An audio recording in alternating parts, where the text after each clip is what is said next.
even though they placed the tombstone. It didn't look like a close game from the net worth chart, but it was a really close game. Right. It was just that one key moment. Yeah, that was just the defining. Like you look at the replay, and that was the defining moment that changed the whole game. That could have been like all over if they wasted the epicenter, they lose the Sand King, and you lose another tower after that. The whole game would have been just different. Right. As you mentioned, that was that kind of prime timing moment for eHome. Now, it sounds like we do have a highlight coming up from Game 1 for eHome versus EG.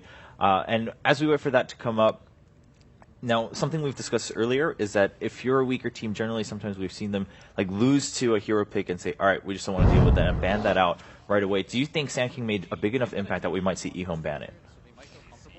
In the second phase, I would say yes, because he did make a very big impact, and the fighting ability of EG that they got with just that one hero was quite insane, and they put it to work really brilliantly. I think there are heroes that can substitute it. It's just you have to be aware of eHome's strategy before that happens. Like if you expect them to 5-man push a lot, you can go the Keeper to Light route that Secret likes. You can go like Ancient Apparition plus Sand King or Ancient Apparition plus someone else, which just halts pushes dead in this track, especially with heroes that heal up like Bloodseeker, Dazzle, Undying. I think that there are multiple ways to counter, but you have to see it coming. So it just depends on how early in the draft that eHome commits to this 5-man sweep your tower down map control strategy. Okay, what about you, Winter? I think it's mostly back again what I mentioned in the draft. They are using team fight composition against what eHome had, which is pushing. They want to group out and push, so that's generally a very good way of dealing with it. And it's just a matter of, I feel a lot of it is just unlucky this game. Honestly, they played as well as they could in the lanes, and everything went well. They hit the timing where they were pushing the tower, and they even know that the blink was there. So it was, for me, it was just very much unlucky that game. It could have gone their way. The split second of the zombie. Yeah, that split second, that, just that one, that moment, it's just really, when you look at it, you're like, oh, you lost this game. You don't look at it. You don't feel too bad about that game, because sometimes it happens in Dota. You're just unlucky, and you just look forward to the next game. Like, I don't think the draft was that big of an issue, even though the Sand King was, I mean, it's good against a pushing lineup, but then again, there's a lot of replacements. There's Earthshaker, there's other heroes that fit into a fighting, like a team fight composition lineup, and teams have been using multiple heroes to deal with like pushing lineups. So I feel it's just more of eHome can look back at the game and feel we were just really unlucky at this moment, and sometimes luck determines a game. Well, that is true. Yeah, overall, we also have another clip just showcasing again the importance of that Sand King and what a big role that he played, the Universe played in this matchup. But like you were mentioning, so it sounds like overall, I mean, you guys are pretty content with how eHome played that out. Do you think that eHome then goes forward, and even if it's not the same lineup, says, all right, let's still try this again because we can definitely make it work against EG? I think they can. I mean, as Winter just said, split second change. If that is the only reason you lose the game, you can't just write off the strategy, because obviously split second you can change that. You can have like split second faster reaction perhaps. So in terms of trying the same strategy again, yeah, definitely. What about you, Ben? I mean, that's just one of those strategies that you can make very few mistakes. I wouldn't really call that a mistake, because they did prepare for it. It's just, it's not a very well-rounded strategy. You're heavily committed to the early game. You try to take over the map from there, and if it doesn't work, you have very little to fall back on with the Undying. I feel like EG is also very good about playing around the Tombstone. Like the last clip that we just showed, the fight was like, one screen away from the Tombstone, and they're also very good about playing around Sumail, the Sand King, taking out those heroes that really were lured by the low HP Sumail. Usually it's PPD there to save them, but this time it was Universe. Yeah, and as we're seeing, I mean, both teams, they do seem to be still communicating quite well, even eHome, even if they're still sitting in their chairs a little bit beat, but still, not completely beaten down like, man, I can't believe we lost it that way. But they do seem to be reviewing and discussing what they can fix for Game 2. Hopefully we do seem to stand up a little bit. Overall, are you impressed with eHome? So far, they have tied all of their matches, and they tried to put up a really good fight against EG in Game 1. Could maybe take Game 2.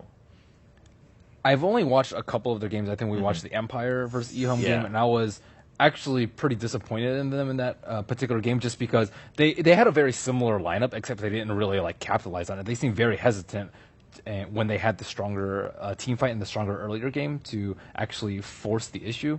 I feel like in this game it was a much better showing. I definitely think they can take a game off EG. What about you, Winter? Yeah, I think they definitely played much better today, and they definitely have what it takes to at least take one game away from EG if they actually strike the draft right and execution-wise right as well. I mean, I agree with Ben. The last game, the draft, even though it was alright, but they had very little room for error because it's a very one-dimensional type of draft. They had to do well in a timing window that the draft is good, which is the early to mid-game, and if they lose one fight towards the epicenter, then the whole game just crashes down from there, and they have to go back to farming, which is bad because they are splitting up, and it opens up the gank from the Storm and the Bounty Hunter. Whoever is alone just dies, to that. I think EOM is one of those teams that, if it was a best-of-3 setting, they would probably have a good chance of taking the series. We saw that they've only taken 1-1 so far, at least mostly, and they mostly actually lose the first game and then win the second game. Mm-hmm. So this could be one of those scenarios where they learn from what they should do better and then take the second game. And if in the best-of-3 scenario, they could, of course, then also take the third game if they found the kryptonite of the team they're playing against. That would be interesting to see, though, because EG also very well known to develop very well and mature throughout one series. Yeah. And, of course, PPD known to give a lot of advice on that, how to play out a series, how to change from game to game, how to not repeat the same mistakes.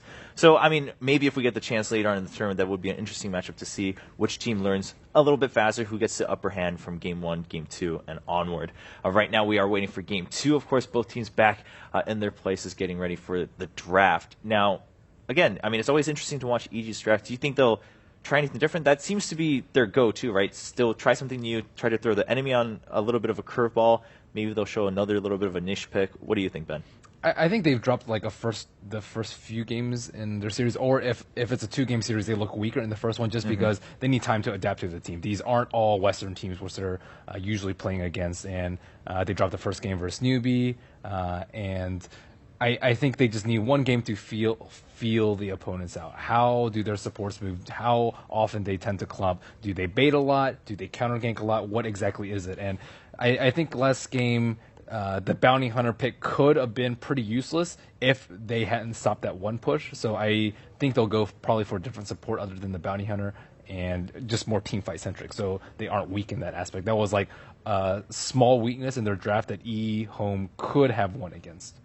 I'm kind of curious because they eHome in this case put a lot of effort in shutting down Sumail in the first 10 minutes of the game, and I mean obviously he recovered quite brilliantly actually. But I'm curious to see if they're going to try to do it again, or if this time, for example, there is going to be a VPD and an AY sitting behind Sumail already ready, anticipating the gank that is going to come at around 3 to 4 minutes, which is what happened previous game. Winter, would you expect that from EG? Just is that another way they could adapt here, or do you think they'll still try to take something? Possibly, if you're PPD and you look at when the draft starts to take shape, you look at eHome supports. If you think that they might actually play like very aggressive on towards Sumail's lane, then you can go back to one of your just defensive supports like Dazzle, Abaddon. We've talked about this before. He has such a huge hero pool in all those defensive supports, and you can just get early teleport score, so you just TP to his lane once he gets in trouble, or you just sit behind him. Either way, I don't think they are too phased by it because they are very used to dealing with pressure on Sumail, and even if Sumail falls behind, like Sin mentioned a couple of times, you focus Sumail, you let Universe and Fear loose, and they get more space. So it's either you have to choose who you want to shut down, and in a game you can't just go into a mindset that we are going to shut down Sumail. You have to base on the lineup. What is the strength and what is the pillar of the lineup? Which hero is the key hero?